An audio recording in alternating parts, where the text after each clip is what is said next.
Fala investidor, fala investidora. Hoje a gente vai conferir o relatório gerencial aqui do Fundo Imobiliário JSRE11, o relatório de maio de 2022, que saiu agora no comecinho de junho. Então, se você tem interesse sobre esse fundo, fica ligado até o final do vídeo para mais informações.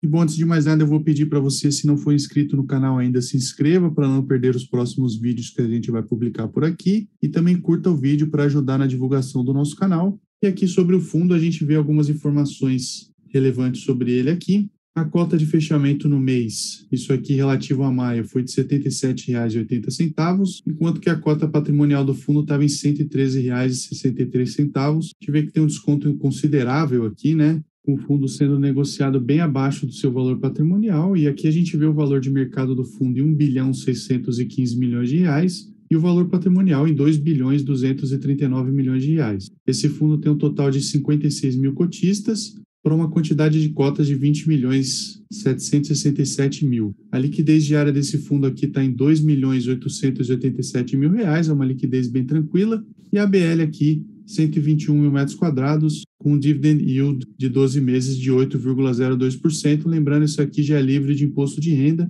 E o retorno aqui nos últimos 12 meses negativo, em quase 8%. A gente viu uma queda aí, principalmente nos fundos de lajes corporativas, como o JSRE, por conta dos problemas sanitários que a gente vem enfrentando aí. Aqui o dividend yield por mês e o anualizado, tá? Então 0,63% no mês. E o anualizado desse mês aqui, 7,56%. O retorno desse mês aqui foi de 1,05%. E bom, qual que é o objetivo do fundo, né? Ele é um fundo imobiliário híbrido com gestão ativa. Eles podem alocar seus recursos em ativos imobiliários como imóveis, cotas de outros fundos imobiliários, CRIs, entre outros ativos conforme previsto no regulamento do fundo. E o objetivo deles é distribuir renda aos cotistas através do recebimento de rendas como aluguéis, rendimentos e ganho de capital. Bom, aqui a gente tem um comentário do gestor, né? Então eles anteciparam a data de pagamento do rendimento desse fundo, JSRE. Conforme eles informaram no dia 27 de maio, eles vão antecipar os rendimentos para o 10º dia útil, posterior à data de divulgação do rendimento, que é no último dia útil do mês. Essa antecipação vai ser implementada para os pagamentos de dividendos no mês de julho, né, da competência de agora, de junho, levando mais um benefício para os cotistas. Comenta aí se você acha melhor receber antes esse pagamento ou se tanto faz para você aí. Aqui eles comentam que ainda em maio houve algumas movimentações nos contratos de locação. A Kroll, inquilina do edifício Tower Bridge Corporate, renovou por mais 36 meses, tendo seu novo vencimento para 2027. O Fleury, inquilino aí do Tower Bridge Corporate em Rocha Verá, também prolongou seu contrato em 14 meses no edifício Tower Bridge, com vencimento em 2030, e 18 meses no Rocha Verá, com vencimento em 2029. Aqui o fundo continua, né? Anunciou um rendimento de 49 centavos por cota no mês de maio, a ser distribuído no dia 22/6 aos detentores de cotas com base no dia 31/5. Essa distribuição corresponde a um dividend yield de 0,63% no mês, o anualizado de 7,56%, líquido de R com base na cota de fechamento no último dia do mês aqui de R$ 77,80. Bom, e aqui a gente teve duas transações relevantes no mercado imobiliário no mês de maio. A primeira foi a compra de 80% do portfólio da BR Properties pela Brookfield por R$ 6 bilhões. Essa compra demonstra a resiliência do mercado imobiliário corporativo das principais regiões e escritórios do Brasil. E a segunda transação foi a venda de 62% da participação da GTIS Partners no Infinity Tower por aproximadamente 850 milhões de reais. Eles destacam que a venda do Infinity Tower, que é um imóvel AAA localizado no Itaim Bibi, resultou em R$ 39 mil por metro quadrado BOMA. Bom, e eles lembram aqui que é o preço do JSRE no mercado secundário, que conta com um portfólio parecido, né, com imóveis AAA. Em diversas regiões Prime de São Paulo, eles chegam a um valor próximo de R$ 13.800 o metro quadrado, e com isso eles veem o fundo descontado frente ao preço por metro quadrado negociado no mercado imobiliário e o consequente tamanho de ganho de capital potencial aí das cotas do JSRE, porque se você fosse comprar mercado, você estaria pagando aí acima de R$ 30 mil o metro quadrado, aqui está um valor próximo de 13 mil o metro quadrado negociando em bolsa. Aqui a gente volta um pouquinho, então vê a taxa de administração de 1% ao ano sobre o valor de mercado do fundo e a taxa de performance é de 20% sobre os rendimentos que excederam 6% ao ano sobre a base atualizada aqui por IGPM. Bom, vamos dar uma conferida aqui como foi o resultado do fundo. Então, em maio aqui a gente teve 11 milhões de reais de receita imobiliária, quase 2 milhões de receitas de fundos imobiliários e receitas com títulos públicos aqui 40 mil reais, total de receitas de 13 milhões de reais, com as despesas aqui na casa dos 3 milhões e 100, o resultado foi de 10 milhões 292 mil reais, um rendimento distribuído abaixo disso, tá, de 10 milhões 175 mil reais, que deu um resultado por cota de 50 centavos e um rendimento por cota de 49 centavos. A proporção da distribuição aqui está em 98,9%. E a gente vê que no semestre também está próximo acima, né, dos 98% a distribuição. Então, eles tiveram um resultado de 2,56 por cota e um rendimento aqui de 2,53 por cota. Então, o fundo não está com uma reserva tão grande assim para distribuição até o final do semestre. Lembrando que fundos imobiliários precisam distribuir 95% dos lucros auferidos aí a regime caixa até o fim de cada semestre. Eles não são obrigados a distribuir mês a mês, apesar de ser uma prática muito comum, mas sim no final de cada semestre. Bom, e como que foi a composição do rendimento aqui? Então, a receita imobiliária potencial é de 63 centavos. Tá? Essa receita considera como se todo o espaço com vacância financeira estivesse gerando receita. Vale ressaltar que em um cenário em que a vacância financeira fosse zerada, o resultado do fundo seria impactado pelo aumento das receitas e redução das despesas operacionais. Aqui a vacância financeira em 0,08, né, 8 centavos, 55 centavos de receita imobiliária, 9 centavos aqui de rendimento do fundo imobiliário, 7 centavos de despesas administrativas, 8 centavos de despesas operacionais e aqui o resultado de 50 centavos por cota, como a gente pode ver nessa composição aqui do rendimento. E o histórico de rendimento lá em junho de 2021, o fundo teve um rendimento de 53 centavos e um resultado por cota de 46 centavos e agora teve uma queda aqui no rendimento para 49 centavos e um resultado de 50 centavos. Bom, aqui é sempre interessante a gente comparar a rentabilidade, né, do fundo versus os benchmarks dele. Então, em maio de 2022, o valor patrimonial mais o rendimento gerou 0,40%, o valor de mercado mais o rendimento 1,05%, enquanto o CDI líquido aí, sem já os 15% de imposto de renda, 0,87%. O Ibovespa 3,22%, o GPM mais 6% aqui 1,01% e o IFIX 0,56%. Então, o fundo aqui, considerando o valor de mercado mais o rendimento, não rendeu tão longe assim do IGPM mais 6%, que é o benchmark dele, e rendeu quase que o dobro. E como é que está a liquidez do fundo? Está tranquila também. Então, em maio de 22, 63 milhões de reais de negociado, um volume médio diário aqui de 2 milhões e 800 mil reais e um giro de carteira de 2,69%. A gente vê que tem uma certa estabilidade aqui, sempre acima, basicamente sempre acima de 40, 50 milhões de reais negociados aqui desde junho de 2021. Bom, e a gente tem os imóveis na carteira do fundo aqui, então o edifício Tower Bridge Corporate, um valor contábil de 1 bilhão de reais aqui, é quase 50% da carteira. Tem as torres, né, Marble e Ebony, Rocha Verá, 500 milhões de reais, 19% da carteira. Edifício Paulista, 400 milhões de reais, 19% da carteira. WTNU, 300 milhões, 12% da carteira. E o edifício Praia de Botafogo, no Rio de Janeiro, 8 milhões de reais, menos de 1%, menos de 0,5% aqui da carteira, total de 2 bilhões de reais investidos em imóveis, 95% da carteira de investimento nisso, porque o fundo também investe em outros fundos imobiliários que a gente pode ver por aqui, principalmente em HGPO, que é o CSHG Prime Offices aqui, de 80 milhões de reais de saldo, representa 3,16% da carteira. Tem alguns fundos um pouco menores, com posições um pouco menores, representando o JSRE, então 0,37 tanto para RCRB quanto para BLMO, os dois do corporativo, o EDGA, que é o edifício Galeria, 0,26%, e aqui Presidente Vargas e TBOF basicamente zerados. Os fundos imobiliários juntando todos dá 4,19% da carteira, e o restante da carteira aqui 0,09% em títulos públicos LFT e 0,37% de caixa e contas a receber, num montante total de 9 milhões de reais. Aqui com relação aos imóveis do fundo imobiliário, então reajuste dos contratos por índice IGPM representa 31% da carteira, da receita imobiliária aqui do mês, IPCA 68% e GPDI basicamente nada.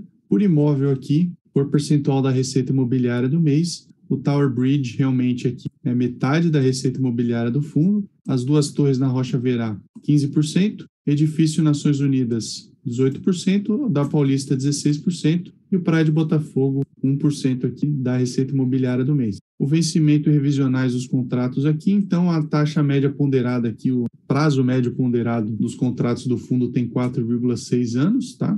Por percentual da BL, a gente tem os vencimentos aqui, 40% deles depois de 2027, 18 em 26, 18 também em 25, e aqui 2024, 23 e 22, se a gente for juntar os 3 anos, a gente tem 25% do vencimento por percentual da BL desse fundo. E com relação aos revisionais, então os revisionais já estão aqui nos próximos anos, tá? Então 2022, 20%, 23, 30% e 24, 23%. Aqui os reajustes contratuais por percentual da BL, então via IPCA e via IGPM. O IPCA é essa faixa azul, tá? E o GPM é a faixa cinza. Então, a gente vê aqui no primeiro trimestre 10% IPCA, 6,37% IGPM. No segundo trimestre, 15% IPCA, 3% IGPM. No terceiro, 4% IPCA, 8% IGPM. E no quarto, 36% IPCA e 11,29% IGPM. A gente vê que tem uma certa concentração nos reajustes contratuais no quarto trimestre de cada ano. Aqui vamos dar uma olhada no setor dos inquilinos, então 27% setor de seguros, 20% saúde, 18% tecnologia, 8% transportes, 5% tanto financeiro quanto energia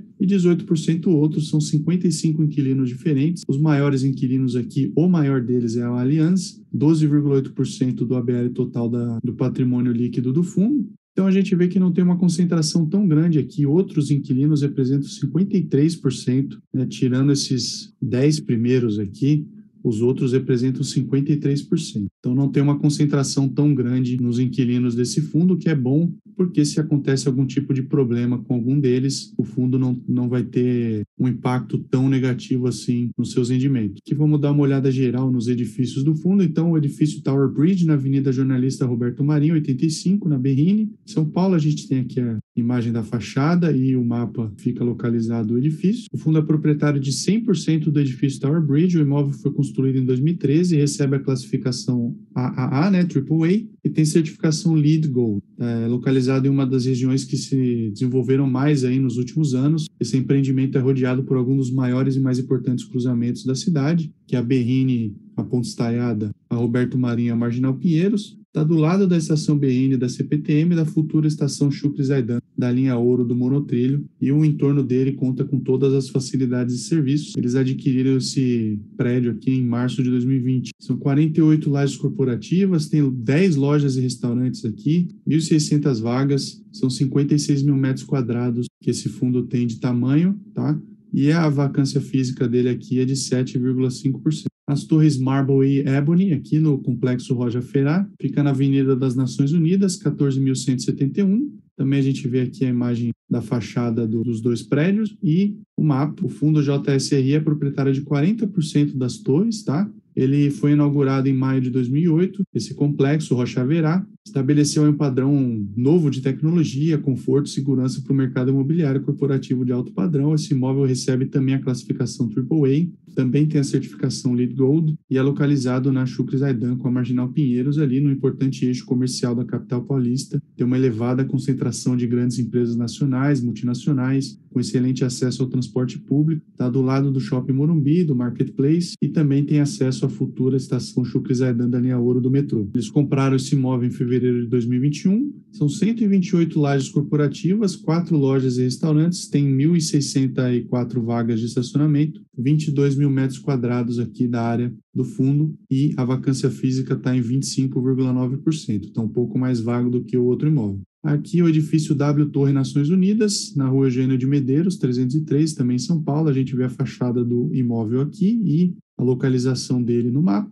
O fundo é proprietário de 64,3% desse edifício. Ele foi construído em 2013 e recebe também a classificação AAA, também uma certificação aqui, mas é LEED Silver. E ele é localizado na região da Marginal Pinheiros, a poucos metros da estação Pinheiros, que unifica as operações do metrô, trem da CPTM e ônibus. Então é bem localizado esse imóvel aqui. A aquisição se deu em outubro de 2017. São 20 lajes corporativas, 436 vagas de estacionamento e 15 mil metros quadrados. Não tem nada de vacância física esse imóvel. O edifício Paulista fica na Avenida Paulista. Aqui a gente vê a fachada e a localização no mapa. E o fundo é proprietário de 100% do edifício Paulista. O imóvel passou por um retrofit no ano de 2012. Recebe a classificação AA, tá? Então esse aqui não é um AAA. Além da sua localização estratégica a poucos metros do metrô, ele tem acesso de pedestre pela Rua Augusta e pela Avenida Paulista, além da entrada de veículos pela Rua Luiz Coelho. O imóvel integra o Shopping Center 3, com mais de 70 lojas de diversos segmentos. Então aqui a gente tem 41 lajes corporativas, estacionamento 408 vagas e 26 mil metros quadrados de área boma total, uma vacância física de 30,9%, uma vacância relativamente alta, principalmente considerando essa localização. E por fim, aqui o menor edifício do fundo, digamos assim, a Rua Praia de Botafogo, aqui, o edifício Praia de Botafogo, fica no Rio de Janeiro. A gente vê aqui a fachada e a localização do edifício. O fundo é proprietário de 8% só do edifício Praia de Botafogo. O imóvel foi construído no ano de 1977, recebe a classificação C. Realmente esse aqui foge um pouco do padrão do fundo, principalmente dos investimentos na cidade de São Paulo e edifícios com uma qualidade construtiva um pouco maior. Ele é localizado em um dos bairros mais nobres do Rio de Janeiro, localizado aí próximo de linha de metrô e ônibus, além de uma excelente oferta de serviços. Foi adquirido em outubro de 2012. São 3 lajes corporativas, 17 vagas, 700 metros quadrados. Aqui não tem nada de vacância. É realmente uma participação menor. E aqui o portfólio consolidado, então são 244 lajes corporativas, 14 lojas e restaurantes aqui, 3.597 vagas, uma área bruta locável de 117 mil metros quadrados, tá? E 4 mil aqui, se a gente for considerar loja e restaurante, são 121 mil metros quadrados ao total. A vacância física está em 14,9% total e a financeira em 13,4%. Então é isso, eu espero que esse vídeo tenha sido útil para você. Caso tenha sido útil, considere curtir o vídeo para ajudar na divulgação. Assine o canal também para não perder as novas publicações que a gente for fazendo por aqui. Também compartilhe com quem possa ter interesse nesse tipo de conteúdo. Eu vou deixar aqui nessa tela final o último vídeo que a gente fez aqui no canal para você continuar assistindo esse conteúdo caso seja do seu interesse. Eu agradeço pela visualização. Esse foi o vídeo de hoje. A gente se vê no próximo vídeo. Tchau!